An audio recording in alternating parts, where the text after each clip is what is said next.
दोस्तों, YouTube के माध्यम से महर्षि जी महाराज चैनल पर आपका हार्दिक स्वागत है। आज हम बात करते हैं कि माता जगत जननी महामाई सीता और राजा दशरथ ने आजकल के लोगों को क्या संदेश दिया है। तो आइए शुरू करते हैं।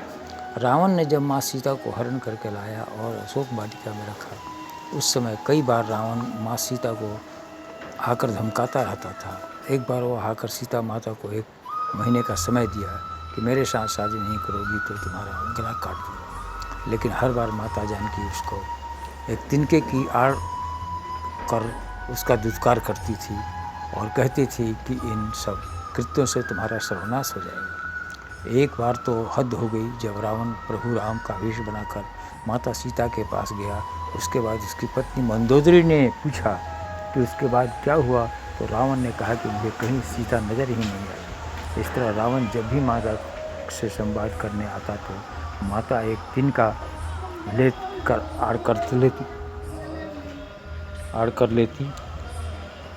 इस तिनके की वजह थी कि जब प्रभु राम और माता सीता का विवाह हुआ था तो थोड़ी दिन के बाद जब बहू घर में आती है तो पहले दिन अपने घर में कुछ मीठा बनाकर अपने सभी परिवार को खिलाती है।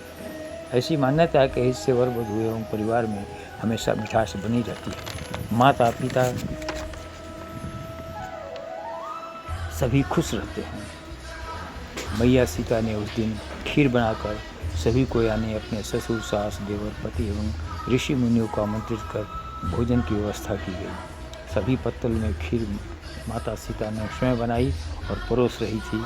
उन्होंने अपने ससुर राजा दशरथ को जब खीर दिया, उसी समय एक हवा का झोंका आया और खीर पर एक छोटा सा तिनका गिर गया। सीता जी थोड़ी देर असमंजस में पड़ी, फिर उस तिनके पर उनकी नज़र पड़ी और वह तिनका जलकर एक मामूली सरसों के बराबर हो गया। इस प्रसंग को किसी ने नहीं देखा, पर राजा दशरथ देख चुके थे।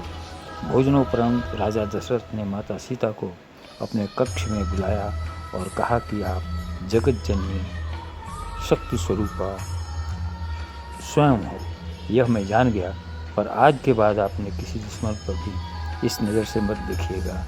मैया सीता अपने ससुर राजा दशरथ को इस बात के लिए हामी भर दी और उन्होंने वचन दिया कि आप जो कह रहे हैं मैं वही करूँगी। यही कारण था कि मैया सीता जब भी रावण आता था तो अपने ससुर को दिए हुए वचन को याद करती थी और तिनके की आड़ में अपने को रख लेती थी, इसलिए कि वो राजा दशरथ को वचन दे चुकी थी, अन्यथा वो रावण को जलाकर भस्म कर सकती थी। इसका एक और कारण था कि रावण को मारने का श्रेय उनके पति प्रभु श्री राम को मिले, ये भी एक कारण था। अन्यथा महामाई अगर चाहती तो रावण को एक इशारे में भस्म कर सकती थी। इससे हमें यही शिक्षा मिलती है कि अगर आपके साथ कोई दुश्मनी करता है, आपका कोई बुरा चाहता है, या बुरा करता है, तो अगर क्षम्य लायक है तो उसे क्षमा कर दें। उस बुरे कर्म का सजा उसे खुद समय और नियति देगी। जय सिया राम, जय हनुमान।